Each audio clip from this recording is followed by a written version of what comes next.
नमस्कार मित्रांनो, Pawar Balasaheb LIC of इंडियामधनं बोलत आहे. मित्रांनो, आपल्या मुलांचं शिक्षणाची जिम्मेदारी आपली आहे का शेजाऱ्याची का नातेवाईकाची? आपण थोडा विचार केला पाहिजे. आणि आपण पोस्टपोन का करतो प्लॅन घेण्यासाठी? Education plan LIC of India ही भारत सरकारची संस्था. इथं तुम्ही जेवढे पैसे भरता त्याच्यापेक्षा जास्त कॉन्ट्रीब्यूट केलं जातं LIC ऑफ इंडिया. हे तर रिॲलिटी आहे. परंतु फ्युचरमध्ये जे संकट आहेत, अनेक गोष्टींना आपलं उत्पन्न बंद पडू शकतं. डिसेबिलिटी, डेथ आणि डिसीज. त्या पिरियडमध्ये आपण पैसे न भरता एज्युकेशनला पैसे देतो आणि मॅच्युरिटी पण देतो. आपण जे आपण ठरवलं आहे 15 वर्षाला 20 वर्षाला मॅरेज आणि हायर एज्युकेशनसाठी ते पण देतो आपण. मित्रांनो, मार्केटमध्ये जी बचतीची जेवढे साधनं आहेत, बँक आहे, पोस्ट आहे, SIP, सोनं चांदी, घर जागा जमीन, इथं कुठं पण तुम्हाला ॲडव्हान्स इन्कम गॅरंटी मिळत नाही, फ्युचर गॅरंटी नसते. तरी आपण ते करतो.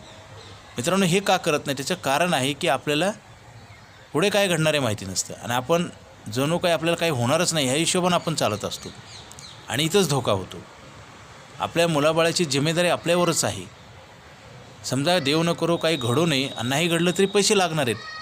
परंतु आपण बरेच लोक SIP करतात. करू नये असं नाही, गुंतवणूक कुठली वाईट नसते. हा सगळ्यात महत्त्वाचा प्रश्न मी पहिलं क्लिअर करतो.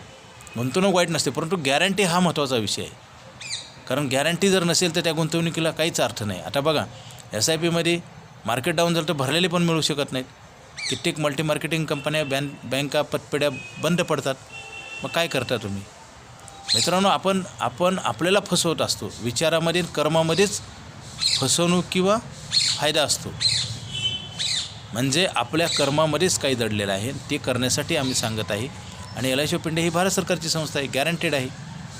आपली जिम्मेदारी पार्ट ऑफ लायबिलिटी आहे. मित्रांनो, तुम्ही 5,000 ठेवले की LIC 6,000 रुपये तुमच्या अकाउंटवर जमा करते आणि काही प्रॉब्लेम आला तर पूर्ण गॅरंटी घेते आणि 1 वर्षानंतर वापरता येतात पैसे. काही प्रॉब्लेम नसतो. सवय लावून घेतली पाहिजे चांगल्या गोष्टीची.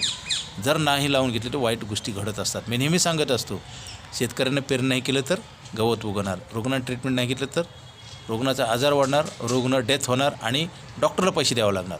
मित्रांनो, काय होतं, पनिशमेंट आपल्या कर्मामध्येच असते. फक्त नंतर लोक चर्चा करतात, असं का झालं आणि तसं का झालं. आपण कर्म तपासत नाही आणि कर्म करायसाठी आपल्याला एक संधी असते आणि ती आपण संधी सोडून देतो. माहिती होऊन आपण करत नाही म्हणजे आपणच आपल्याला खड्ड्यात घालतो. अधिक माहितीसाठी मला फोन करा.